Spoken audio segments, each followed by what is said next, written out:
Hey Mia, I love how well made your short videos are. How long does it take you to make one? Good question. Um, the unhelpful answer is that it depends, but um,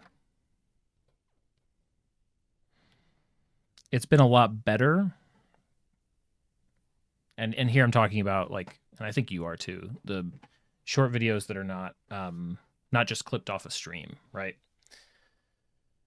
Clipping stuff off a stream is its own kind of editing process, and that takes a while, kind of no matter what, just because it's a different mindset. Um,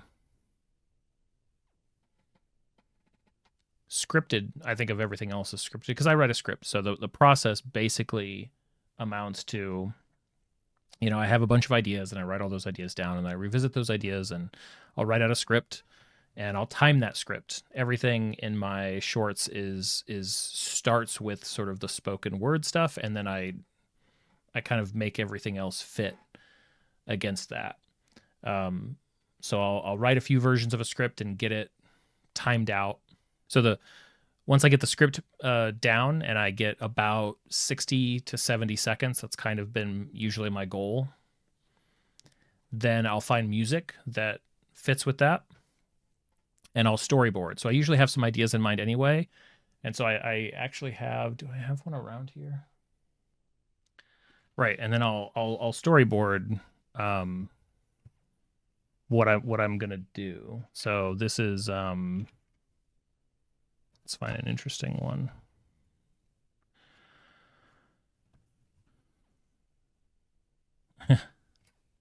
Yeah, so here are the storyboards for world building.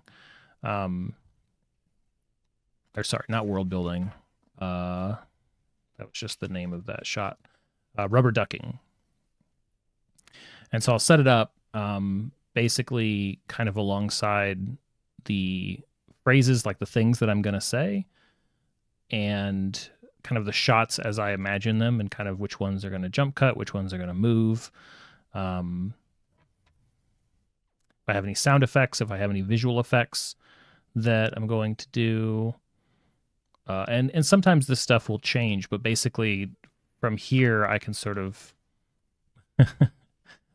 end up with a list that when I sit down then next at the table, it actually goes a lot faster because now I'm checking off and I'm aware of kind of the whole thing. So in other words, like I might say that shot 1 and shot 7 both, I'm going to shoot those using the same stuff. So I'll shoot those at the same time. That saves a lot of time. So even though this does kind of add to it, and you can see I pretty much do it for every type that I do at this point. So even though it adds time to do the storyboarding, it helps a ton. So then I shoot everything, edit it. At that point, sometimes I'll even like take pictures of my storyboards and have those in my timeline ahead of time. So I've got it like basically timed out so that all I'm doing is basically replacing those storyboard images in my timeline with the video clips. Then I edit it. In the past, I don't have to do this anymore, but in the past, I would edit 2 versions, one that's under 60 seconds and one that's over 60 seconds, because different platforms and different timings. Then I pull it into a service called Veed, Veed, which is where I do captioning, because I burn those into the videos themselves. And then it's the process of uploading. So I put things on 4 platforms. So there's a whole process of sort of all the metadata that goes along with it and all the details and stuff that get uploaded with a video, because it's not just a video. And then it's done. So everything that I just described there, depending on the complexity of the video, could just be, I don't know, 5 or 6 hours. Sometimes they're much longer than that. I've done videos before that involved so much work that it was like a whole weekend, basically. That's not common, but I have done that. Usually it's the stop motion stuff. Or if I'm going to like make something, if I do the short, the ones that blew up that was like, here, let me make three levels of complexity for like one dungeon tile. Like here's a simple one, here's more complex, here's really crazy. That'll take hours just because I actually have to do all of that work multiple times. Like, in order to get 3 of them that look like that, I have to really kind of do it 3 times, only because I don't trust myself to not miss a shot. So I have all 3 states, whether it's sculpting or painting or whatever. That way I can always reference them for more shots if I need it. So hopefully that helps. It's a process. It takes a bit of time to do, and it's why I don't do as many since I've been on some of these big projects that I'm working on, because it takes so much time away from the projects I'm working on to do that stuff. But I hope to be able to get back to them. I've already started scripting some stuff that I want to start shooting, so hopefully. But I also have a backlog of stream clips dating back to basically January now. I think I've caught up to January, I think, which is pretty crazy.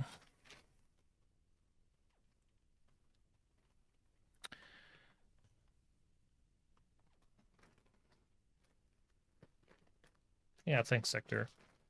Mia, the planning execution process seems like a skill you've spent a long time honing for your hobbies, your career background. So I've never done my like I've always been interested in video stuff. I was lucky enough in my middle school that there was a daily TV show. They had TVs in all the rooms. It was like a closed circuit thing, and so I helped produce that. This is back, Jesse will like this. This is back when we had VCRs to swap between different things, like 2 or 3 stacked up, but we'd swap between them to play different things. But that got me started on a timeline editor. It was Avid at the time, and I remember the big red mouse that we used, and had a great middle school teacher for that, and that was really interesting. And then eventually got more into Premiere and things like that. So I've always been interested in it. And then then it was inspired to do stuff with D&D a couple of years back.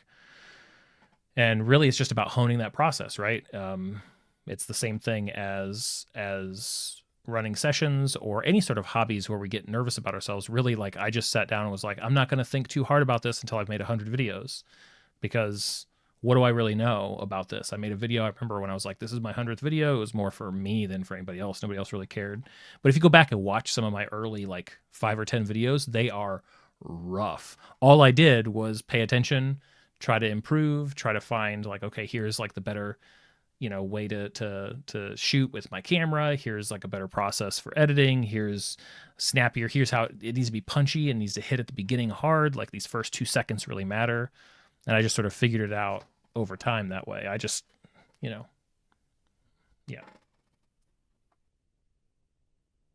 Of course. Yeah, anytime. Happy to. It's always tricky, right? Because there's fun sort of sidebar things that I've picked up since doing all the stuff that I do for the channel and everything, but it just doesn't really fit anywhere. Like, there's not much to do with it. Like my streaming setup or my Stream Deck buttons or all these, even just the storyboarding process. It's like, it's not really D&D. I don't really have any place to put this stuff, but I certainly find it really interesting. So I'm always happy for an excuse for talking about it.